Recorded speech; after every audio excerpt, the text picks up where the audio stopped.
Welcome back to the Lion Experience. This is your boy, Lion of God. If you haven't subscribed to my YouTube channel, take the time to do so right now.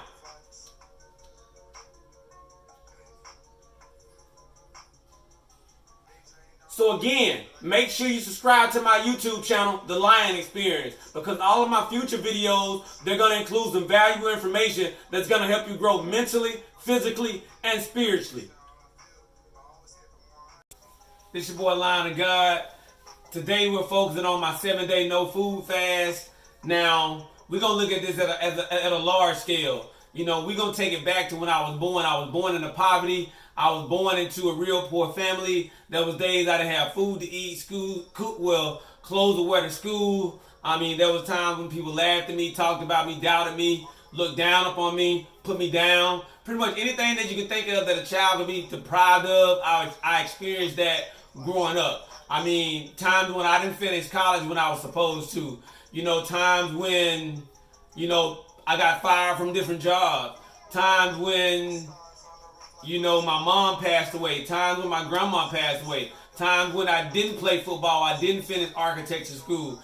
Me being the type of guy that I am, instead of allowing that negativity to control me or ruin me or destroy me, I was able to use all that negativity as fuel during my 7-day no food fast. So that's the key when it comes to being successful in this wicked, cruel, chaotic world. Instead of allowing all the negative things that we experience as we grow to ruin us, we got to find ways to use it as positivity and use it as fuel to actually help us flourish in life. And that's what I was able to do during my 7-day no food fast. I allowed everything that negatively affected me in my past, and I used it as fuel. So that is how I was able to complete that 7-day no food fast at a large scale. Now we're going to discuss what I've been doing the past, couple of months / year or so that actually truly helped me dial in to really condition my mind, body, and spirit to really just make this, too easy.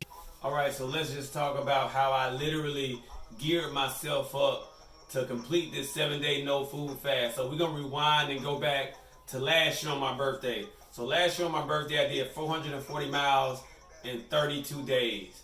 So again, that in itself put my mind, body, and spirit in a whole nother solar system. Now the year before that, I did 450 miles in 30 days. So again, each birthday, I've actually challenged myself to, show myself that I've evolved into a higher version of myself. So those are things that I had been doing prior to this 7-day no food fast that actually helped me level up in the best way.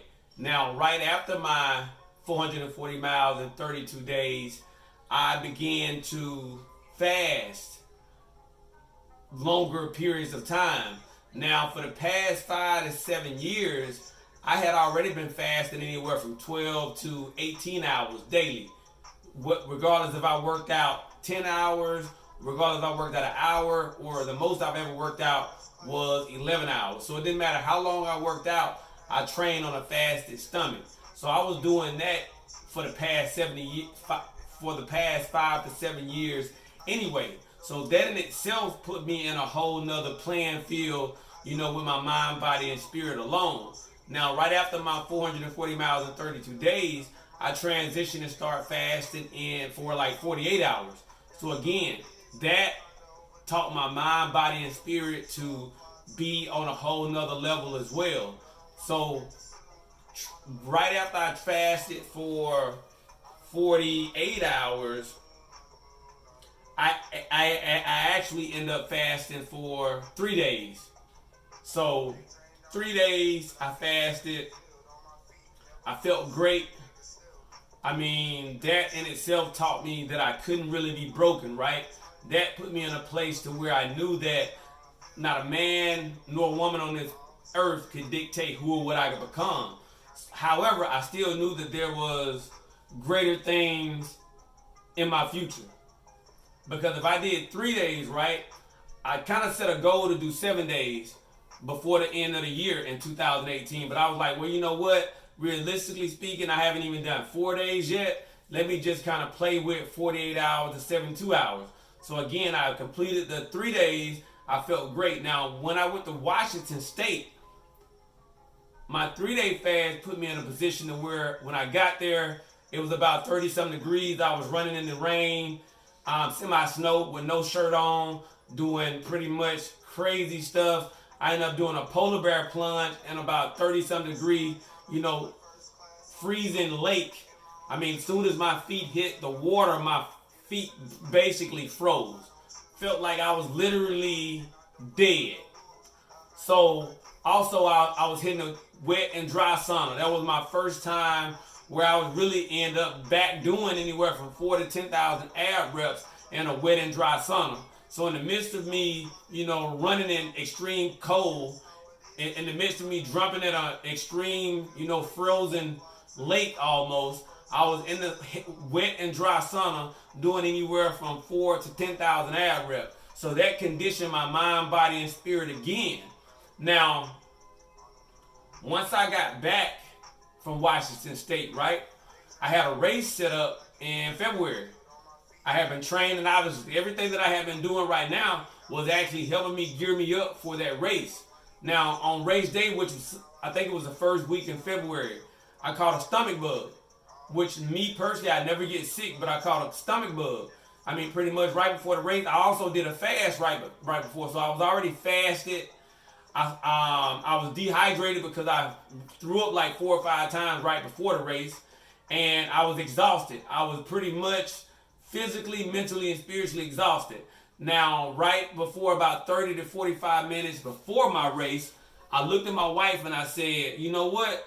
If indeed I can complete this race, this will put me in a place mentally, physically, and spiritually that I've never been before. So I decided to go run the race. Now, this was a 15K, so 9.3 miles.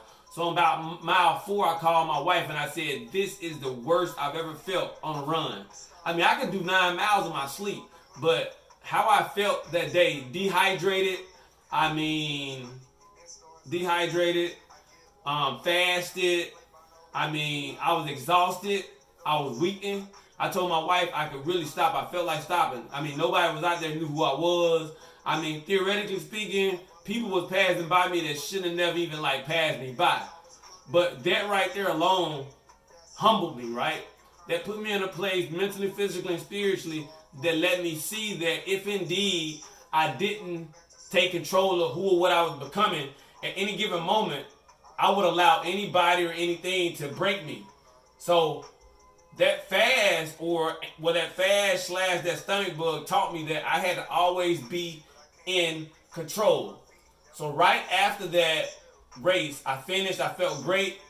I mean, every picture or photo I took, I was always standing upright. I kept my, running form. I kept my confidence. I still felt as though I should have quit.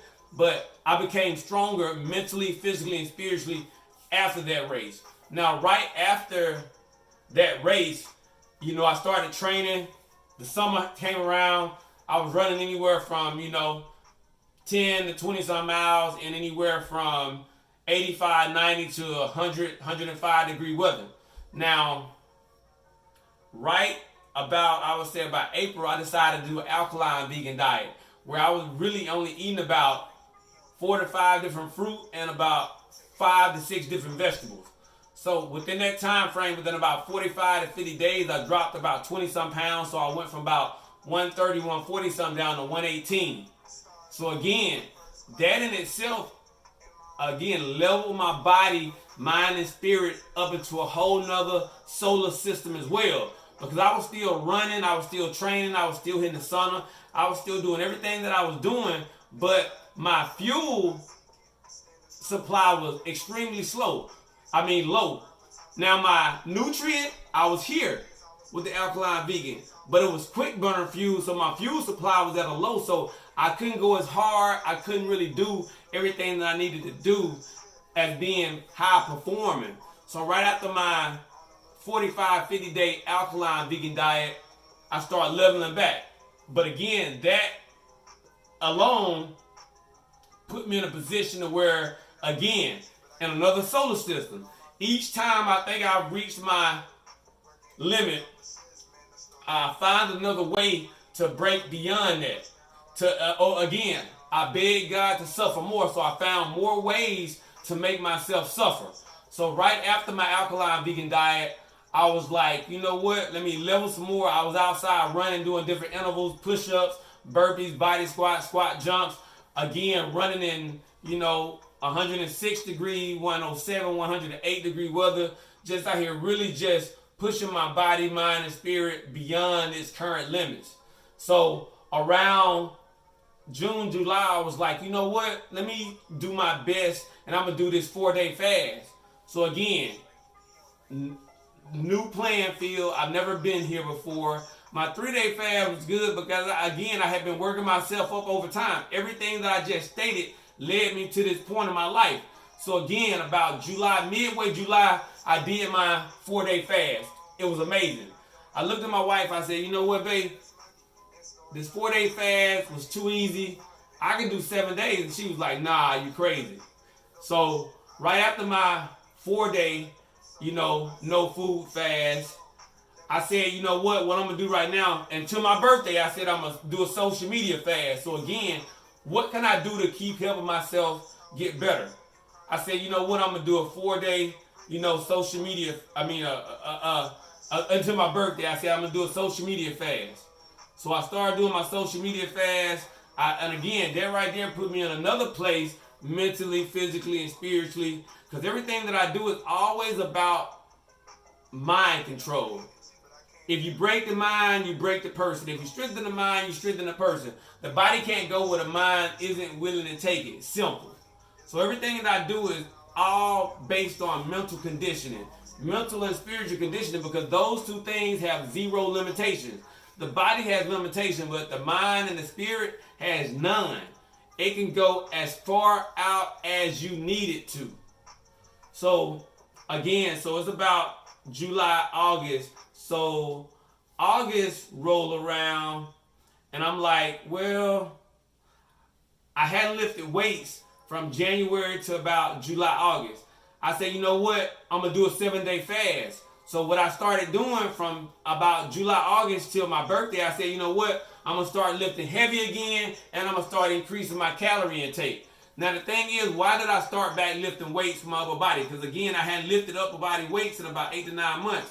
The thing is, when we lift weights, right, we teach our bodies to use glycogen more efficiently, meaning that we have more fuel to use the later off into the race. Or in my case, I was teaching my body to use fuel more efficiency. So when I fast, right, I would have more fuel, more stored carbs to use later into my fast. So 5, 6, 7 days. So instead of me being fatigued on the 5th, 6th, and 7th day, I would just be kicking into those 3rd, 4th supply reserves.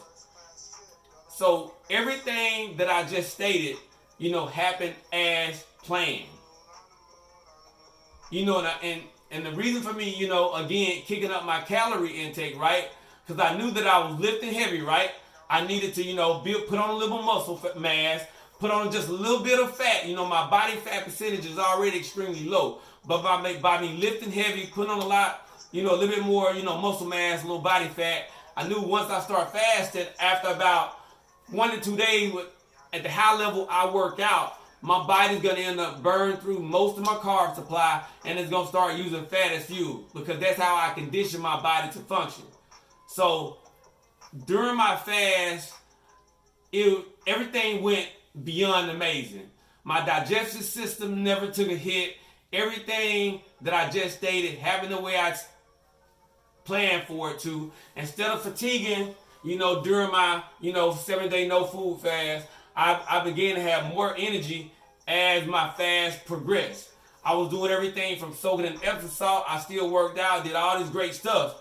So what I'm about to let you hear, I'm going to let you hear my different experiences for my 7-day no food fast. I hope you get a lot out of what I'm talking about today. And if you didn't really get what you thought, reach back out to me, and I know that I can answer any questions that you got.